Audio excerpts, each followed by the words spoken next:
By the time dinner was finished, it was already 7:30 p.m. My daughter and son-in-law, who had said they would come back by 6 p.m., left their son Liam behind and haven't been in touch since.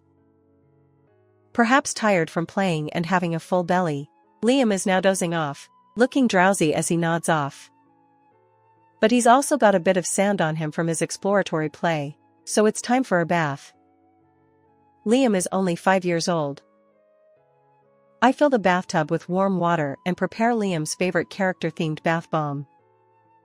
It's one of those ones that releases a toy from inside, and I'm sure Liam will enjoy it. Bath time. I call out to Liam and James. As Liam woke up, he suddenly exclaimed, "I don't want a bath. I haven't done anything." He started running around the house. We were puzzled by Liam's words. After all the playtime, how could he claim to have done nothing? Liam's tense expression left us questioning. Even when we managed to get him into the bath, it was clear that washing himself would be a challenge. As I washed Liam from head to toe, I caught a surprised expression on his face reflected in the mirror. I had no idea why he was acting that way. Perhaps because of this lack of understanding, I was left bewildered, wondering what was going through his mind. Liam hesitantly got into the bathtub, and gradually, his expression softened. Then, he uttered a surprising statement. "Baths are warm, aren't they?" Huh? "I don't like the bath at home. But Grandma's bath is fun and warm. I like it." As I continued listening, he blamed himself, tears welling up in his eyes. I am Mary Smith. For the past 50 years, I have been born and raised in this town. It's not a place where trains come every 2 minutes like in the heart of the city. Instead, we rely on buses that come approximately once an hour, or we drive our own cars for daily life. Being in the countryside, my parents and relatives encouraged me to spend my entire life in this town. Personally, I don't feel restricted living here. In this area, it's considered normal for women to focus on their homes. After graduating from high school, I married James, whom I met through an arranged marriage. While being a homemaker, James is kind and treats me well, without any domineering behavior. After a few years of marriage, I was blessed with a daughter named Sophia. She is like a precious treasure to us. We made every effort to shield her from societal pressures and gossip. When she was little, it seemed like she enjoyed life in this town. However, the rural customs and mindset didn't quite align with the younger generation, including Sophia. Our relatives, who have lived here for a long time, often criticized her harshly. Gradually, Sophia spent less time at home, and a distance grew between us. "I'll be studying at school today, so I don't need dinner." Her desire to leave this countryside must have been what motivated Sophia. Starting from high school, she immersed herself in her studies even before we could say anything. Unlike the city, there aren't many tutoring centers or private tutors available. She diligently attended high school classes and stayed for self-study after school. Even the choir club she wanted to join has now become a thing of the past. It seems she prioritized study time over club activities. Sophia's hard work paid off, and she was accepted into her top-choice urban university. Her life as a solo city dweller began. However, since she had already helped with household chores back home, there were no issues. In fact, while juggling part-time jobs and student loans, she managed to navigate university life without relying on us. Of course, we still sent her financial support, but Sophia insisted she didn't want to burden us.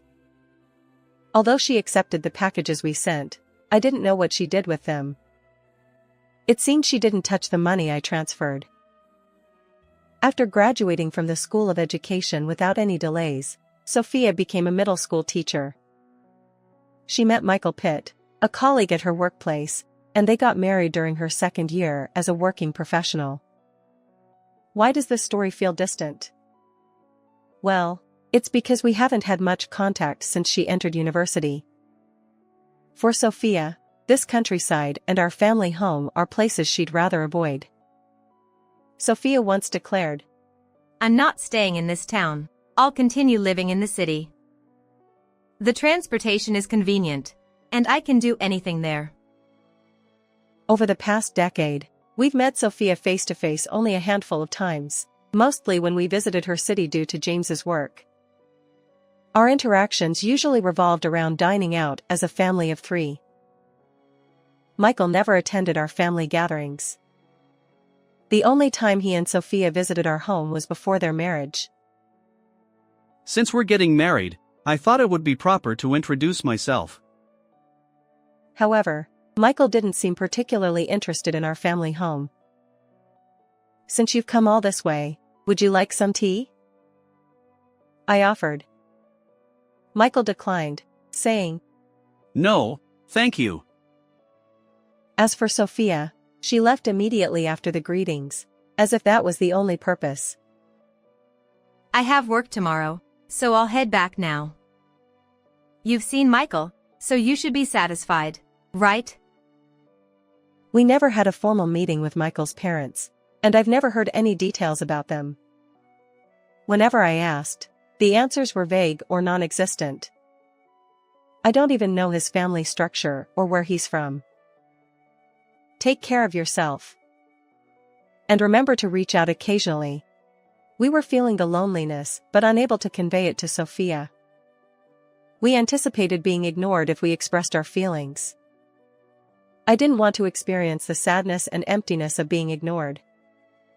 Besides, I've heard that being a teacher involves a heavy workload. Both of them serve as club advisors, often working on weekends. Our home is too far from the city where Sophia and Michael live. Perhaps the difficulty of casually returning home contributes to the growing distance.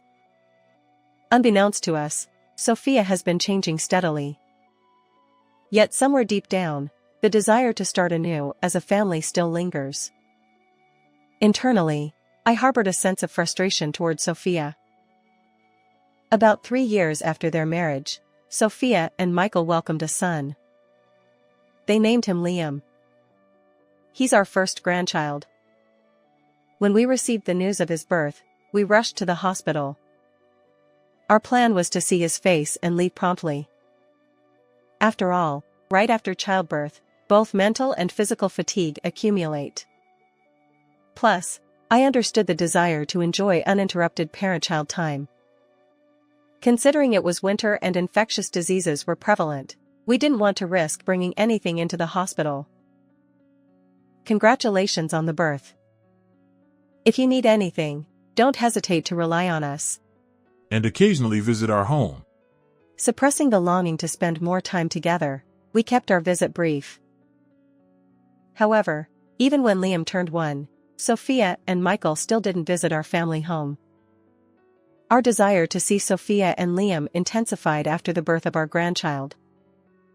We tried to maintain contact by spacing out our phone calls.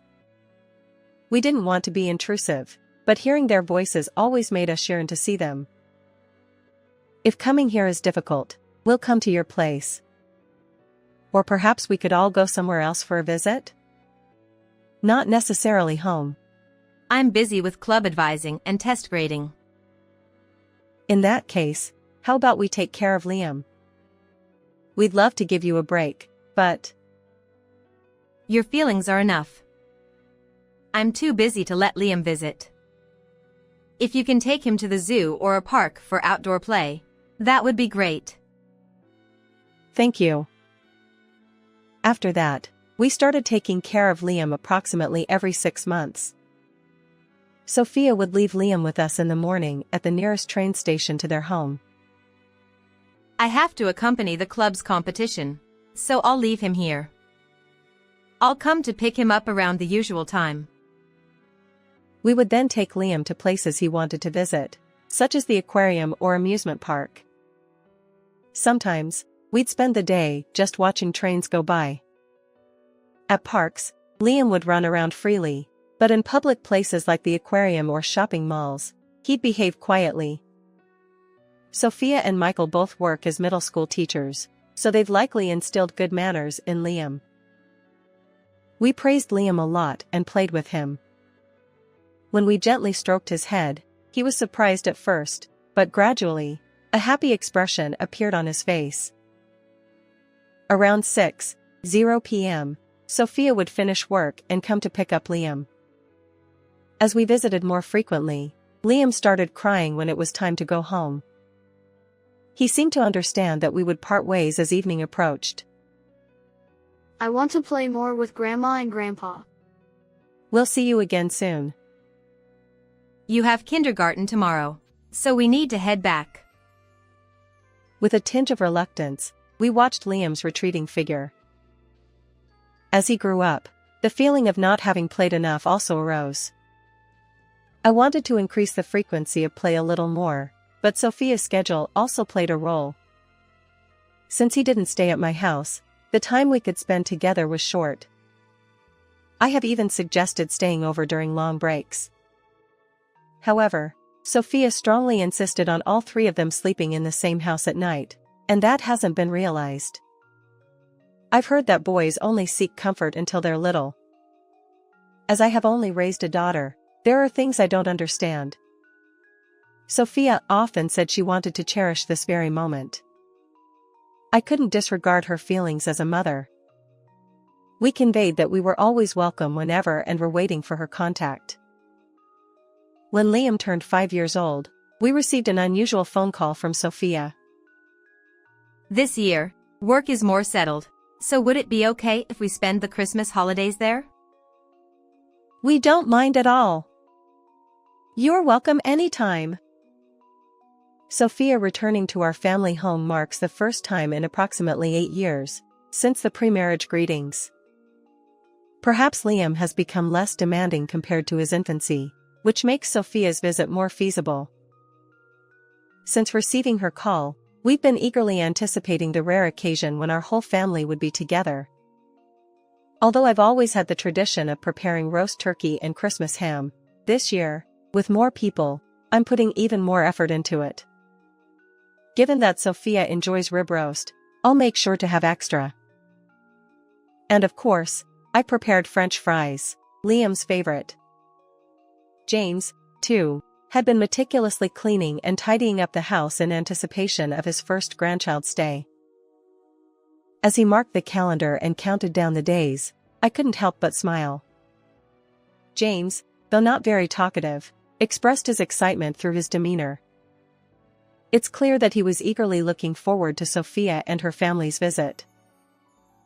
Finally, the day arrived. We received a message that Sophia and her family had reached our nearest train station, so we went to pick them up. This area is inconvenient without a car, but it's too far for them to come directly from the city by car. They were making the effort to stay overnight with us, and we wanted to provide the best hospitality possible. Welcome back. Come on in. Thank you for picking us up. With beaming smiles, James and I helped Sophia and her family into the car. We assumed that in the first few days they would be spent relaxing at home. However, our expectations were soon overturned. It's been a while, but nothing has changed around here. Given the aging population and limited prospects for development, I don't expect much change. Is it okay if we head home? We have plans with friends, so please take Liam home. Could you drop us off around here? So, with Liam still in the car, Sophia and Michael got out midway. We'll be back by 6 p.m. Take care of Liam, okay? Be a good boy. As Sophia and Michael left, Liam silently watched their retreating figures. Although he didn't voice it, his loneliness was palpable. Liam, let's play together. Since this is your first time at our house, how about an exploratory play? We've got French fries and pudding too. Seeing Liam's forlorn expression, we felt sorry for him. We wanted to make him happy, so James and I teamed up, doing everything we could.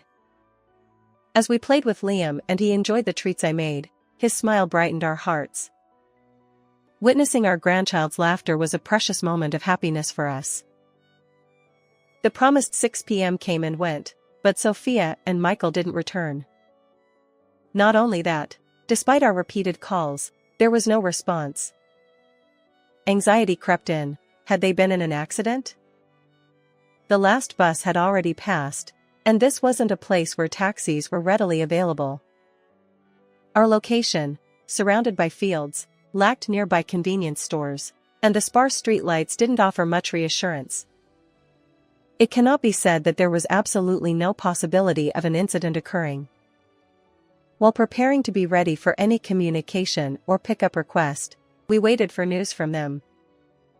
Instead of the planned family dinner for 5, it was just James, Liam, and me around the table. Of course, we had saved portions for Sophia and Michael. To lift my slightly disappointed mood, Liam's beaming smile as he faced his favorite French fries did the trick. He devoured them all, and it was the first time I'd seen him eat so much. Grandma's homemade food is incredibly delicious. The French fries I'd prepared specifically for him disappeared entirely. Witnessing his hearty appetite was a new experience for me. By the time dinner was over, it was already 7:30 p.m. Liam, tired from playing and having eaten his fill, was dozing off, looking drowsy as he nodded off. Despite his drowsiness, he had a bit of sand in his hair from their exploratory play, and it was time for a bath. I filled the bathtub with warm water and prepared Liam's favorite character-themed bath bomb. It's one of those that reveals a toy inside, and I knew Liam would enjoy it. Bath time! I called out to both Liam and James. Suddenly, Liam's eyes snapped open, and he declared, I don't want a bath. I haven't done anything. Confused, we wondered why he'd say that after a day of playing so much. Liam, I've prepared the bath for you. Get in. I tried to reason with him. But he was too busy darting around the house to listen. He slipped under the table, then raced up the stairs. It was a comical chase. Liam, our 5-year-old grandson, and James and me, a couple in our 50s. Despite helping out with farm work, I suddenly felt my age in every joint and muscle. Finally, with James's help, we managed to corner Liam. His tense expression left us puzzled. It wasn't just about being caught, there was something more to it. We couldn't quite grasp why he'd react this way after losing a simple game of tag. Liam's face held a deeper secret, one that intrigued and concerned us both. Having made him to the changing area, Liam hesitated to undress, so ultimately, we helped him change. It seemed challenging for him to wash himself, so I carefully washed his hair, down to his toes. Through the mirror, I could see his surprised expression. Why was he acting this way? I had no clue, and that uncertainty left me puzzled. Liam gingerly stepped into the bathtub, and gradually, his expression softened. Then, he uttered a surprising statement. Baths are warm, aren't they? Considering his previous behavior, I sensed that something was bothering Liam. Perhaps it was related to his aversion to baths. Unsure of how to approach the topic, Liam began to explain. Well, baths are where I can be splashed with water, right? So why do I need to take off my clothes? No, baths are for cleaning your body and getting warm. Why would anyone splash water on you? Liam hesitated but finally shared. Mom and Dad say I'm a bad kid. They threaten to punish me and always take me to the bath. Despite his parents' words, Liam refrained from blaming them directly. Instead, he blamed himself, nearly on the verge of tears. It was a heartbreaking moment. I don't like the bath at home, but Grandma's bath is fun and warm. Just a while ago, Liam had looked like he was about to cry, but now, as he soaked in the tub, he wore a smile. I hugged him tightly. Surely, he'd faced many hurts we didn't know about, and I wanted to protect this smile forever. Despite his reluctance, we managed to convince Liam to get out of the bath before he got too overheated. As I dried his hair, I realized he probably hadn't been to a barber either. It tugged at my heart. But I also understood that Sophia's work was indeed demanding. With Liam snuggled into the freshly made, soft bed, he fell asleep quickly. I thought I would play and make him enjoyable tomorrow. I resolved to cherish this moment, gazing at Liam's peaceful sleeping face. After confirming that Liam had fallen sound asleep, I confided in James about the bath incident. I see, that's quite concerning. His expression grew serious as he listened to my account. It seems Liam's aversion to baths and the sudden crying before parting were related. I continued. I'd also noticed something in the bathroom.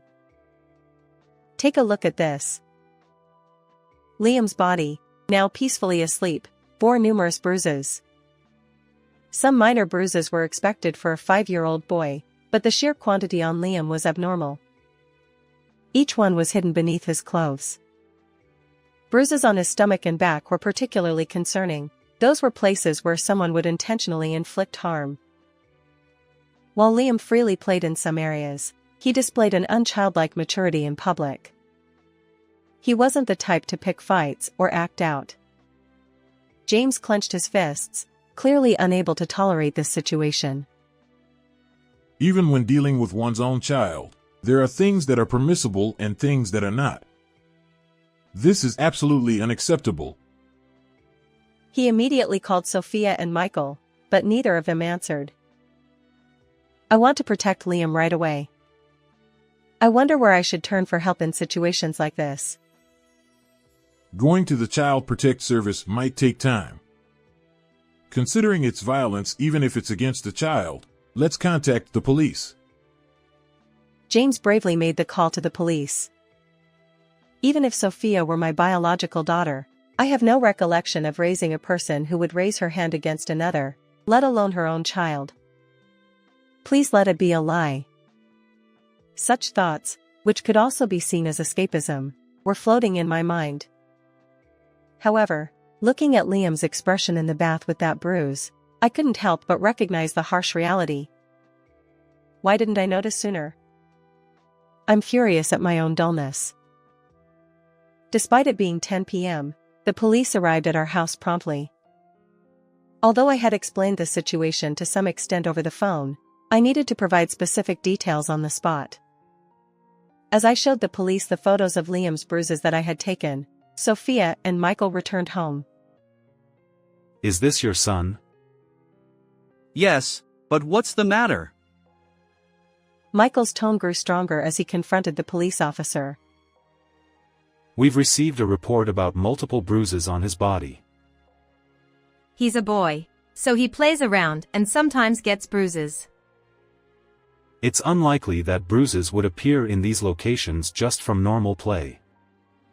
Also, your son mentioned that he was doused with water from the head. Well, the two of them couldn't answer the police officer's questions, and gradually, their voices faded. Michael, who had been assertive with the police, was no longer the same. After a brief silence, Sophia began speaking frantically. It's all Liam's fault. Despite being a teacher's child, he's performing poorly. It was just a minor punishment. Blaming everything on Liam. Sophia and Michael started insisting that they had no choice but to do what they did. Their words infuriated me. However, if I lost my temper and confronted Sophia and Michael now, I'd be on the same level as them. Suppressing the urge to raise my voice, I waited for the police officer's next move. Suddenly, James, who was standing next to me, headed somewhere. He returned promptly, carrying a bucket in both hands. In the next moment, he poured the entire bucket of water over Sophia and Michael's heads. Even the police officer and I were taken aback. James stared at the two of them with an expressionless face and said, I've only returned a small portion of what you did to Liam. Never set foot in our house again. The police officer turned to Michael and Sophia, asking, Could you please provide more details at the station? Sophia reluctantly replied. Fine. Sophia and Michael headed to the police station with the police officer. The commotion had become quite significant, and it seemed that Liam had also woken up. Don't be scared anymore. Let's all rest together tonight, I reassured Liam. In an attempt to alleviate Liam's fear, James, Liam, and I climbed into bed side by side. I couldn't help but feel an overwhelming sense of anxiety about what would happen next. However, there was no use dwelling on it now. I had to convince myself that this was the only way to protect Liam. As a result of investigations by the police and Child Protective Services, Sophia and Michael were formally arrested. Apparently, in addition to what Liam had told me, they had subjected Liam to various mistreatments. At times, they even withheld meals from him, and when his bruises were severe, they kept him home alone instead of sending him to kindergarten.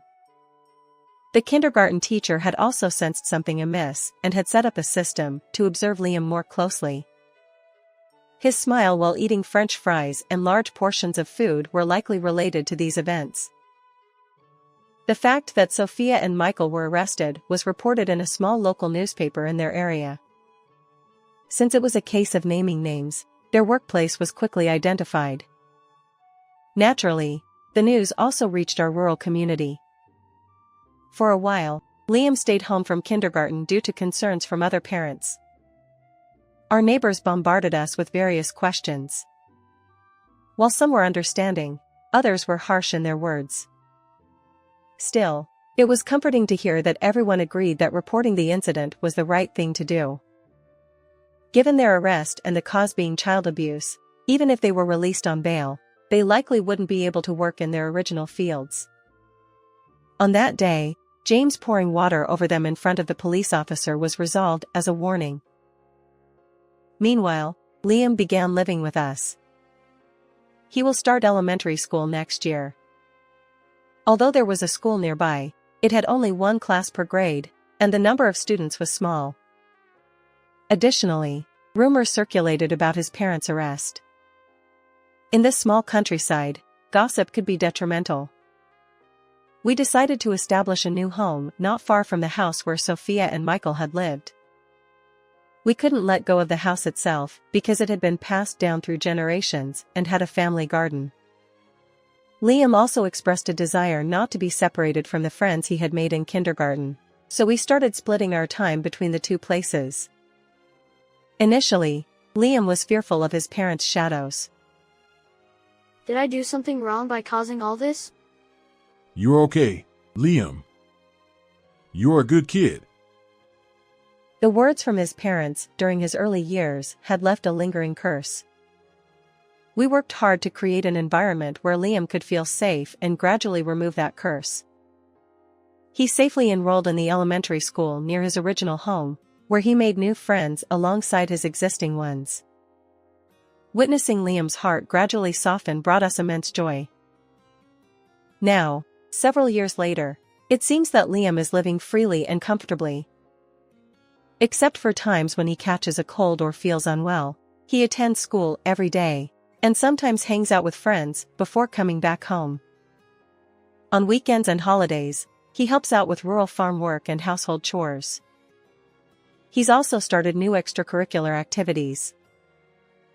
I want to try playing soccer. I asked Dad before, but he said no.